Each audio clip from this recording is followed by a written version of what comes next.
Pemirsa, Anda masih bersama kami dalam Berita Lampung. Bagi Anda yang baru bergabung, berikut Berita Lampung pilihan hari ini.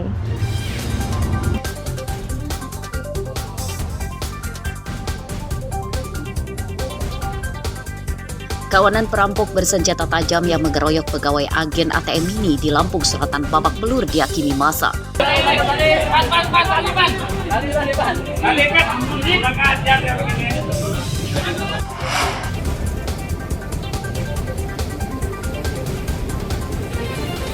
Ribuan burung disembunyikan dalam rongga sasis truk saat akan diselundupkan ke Jakarta melalui Pelabuhan Bakauheni.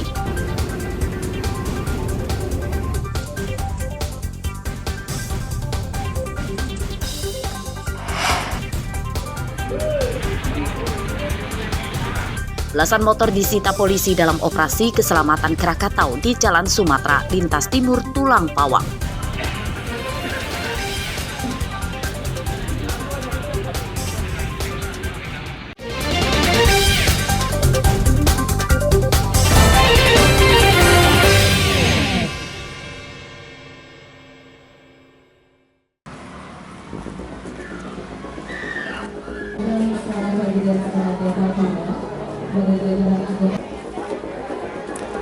Apa kabar dengan program makan bergizi gratis atau MBG? Meski jarang ditemukan, namun program tersebut masih bergulir berjalan. Di antaranya terpantau di SD Negeri 1 Waiurang, Kecamatan Kalianda, Lampung Selatan pada Rabu pagi. Ratusan siswa menerima makanan santap siang dari pemerintah. Menunya nasi putih, sayur mayur, ayam goreng, hingga buah-buahan. Makan bergizi gratis dibiayai pemerintah Kabupaten Lampung Selatan dengan tujuan mendukung program pemerintah pusat dan menurunkan stunting. Pada hari pertama peluncuran, makan bergizi gratis digelar di 13 sekolah secara serentak dan harapannya akan terus meluas. Hari ini memang 13 sekolah dulu yang dilaksanakan. Selanjutnya nanti akan ada arahan dari Badan Ujian Nasional untuk bisa secara keseluruhan Lampung Selatan semua. Tadi kami sudah koordinasi dengan Pak Regi selaku Kepala SPPG di Kalianda. Kami selalu melakukan koordinasi, monitoring terkait dengan pelaksanaan kegiatan ini, baik pada saat melakukan pengiriman maupun setelah melakukan kegiatan itu untuk bisa memastikan bahwa kegiatan ini berjalan dengan baik. Program makan bergizi gratis telah resmi dijalankan mulai awal Januari 2025. Namun hingga kini pendistribusiannya belum merata ke semua sekolah dan bahkan lebih banyak sekolah yang belum menerimanya.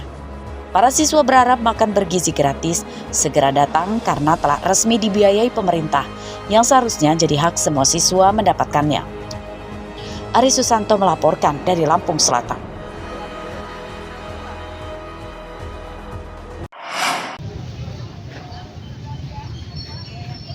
Apa kabar harga bahan pokok menjelang bulan Ramadan? Pantauan di Pasar Cimeng, Teluk Betung Selatan, Bandar Lampung pada Rabu pagi ada beberapa harga yang naik, namun juga ada yang turun.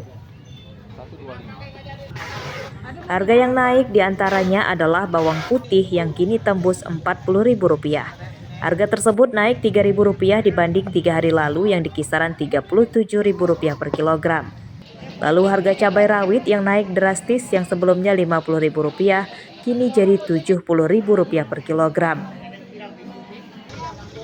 Menurut pedagang, kenaikan harga bawang putih dan cabai rawit karena pasokan dari agen menurun.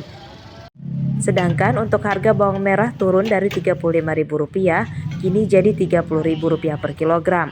Harga cabai merah besar juga turun dari Rp60.000 kini jadi Rp40.000 per kilogram. Bagian ada yang turun, ada yang naik. Seperti bawang putih dia naik. Kalau untuk cabai-cabai, tomat yang lainnya dia ada penurunan. Hanya untuk bawang putih aja yang naik ya. Untuk bawang putih kan naik nih, di harga berapa sekarang, Bang? Dari awal harga 37 sampai sekarang udah 40.000. Oke, kalau untuk bawang merahnya sendiri? Untuk bawang merahnya penurunan. Kemarin harga 35, sekarang sudah 30.000. Untuk harga cabenya, Untuk harga cabai merah ya, cabai merah ada penurunan dari yang awalnya 60-an, sekarang sudah sampai 40.000. Untuk cabai kecil dia ada kenaikan. Yang rawit ya, rawit yang biasanya dia ada di harga 50, sekarang sampai 70.000. Untuk harga caplak sendiri berapa? Caplak, cabai caplak stabil ya. Para pembeli menyatakan belum keberatan dengan harga bahan pokok saat ini. Meski ada beberapa harga komoditas yang naik, namun belum terlalu tinggi. Mereka berharap harga bahan pokok tetap stabil hingga bulan Ramadan mendatang. Kalau seumpama naik kita memang benar-benar mepet kan. Kalau seumpama stabil kayak hari-hari biasa, jadi kita tuh bisa stabil juga pengeluaran kita gitu aja sih. Sebenarnya ada yang turun, ada yang naik. Kalau harapan kita stabil aja sih Mbak, seperti hari-hari biasa. Kan emang kalau mulai dekat Ramadan ini kan permintaan semakin meningkat. Tapi kita berharapnya kepada pemerintah itu harga-harga stabil aja itu sudah cukup bagi kita ya. Sementara itu, untuk harga bahan pokok lain seperti beras, telur ayam, hingga daging sapi juga masih stabil.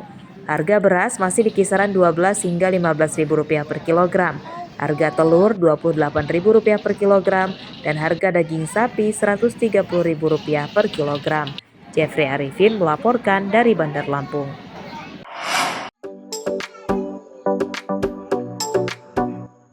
Kita biasanya mengenal kemiri hanya sebagai bumbu dapur saja. Namun di tangan emak-emak di Pesawaran ini, kemiri bisa diolah menjadi minyak yang harga jualnya lebih tinggi.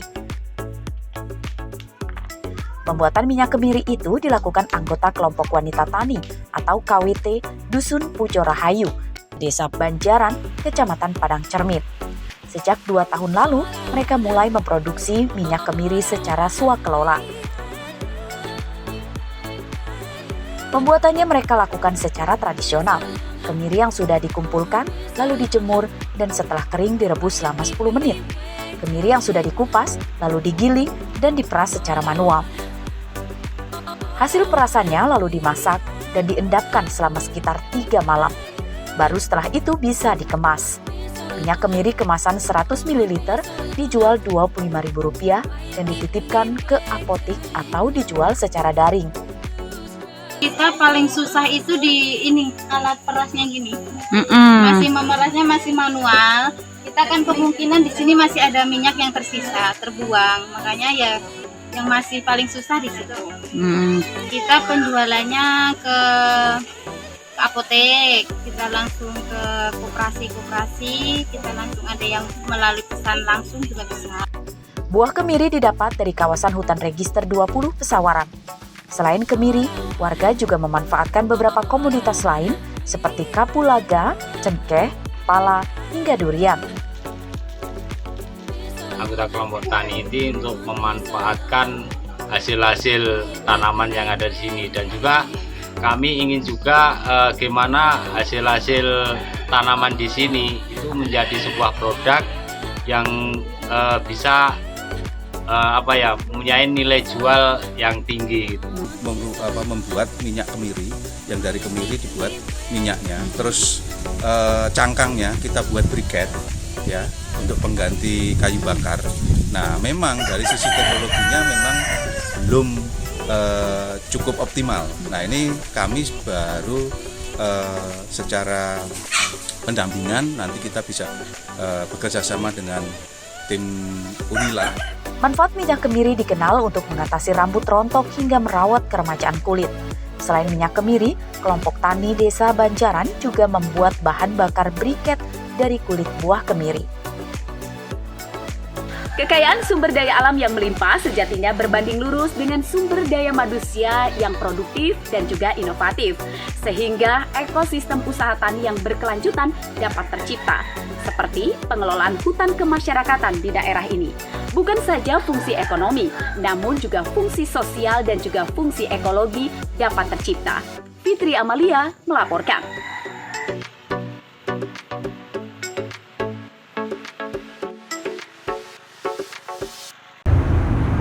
Pemirsa, informasi tadi menutup perjumpaan kita pada pagi hari ini.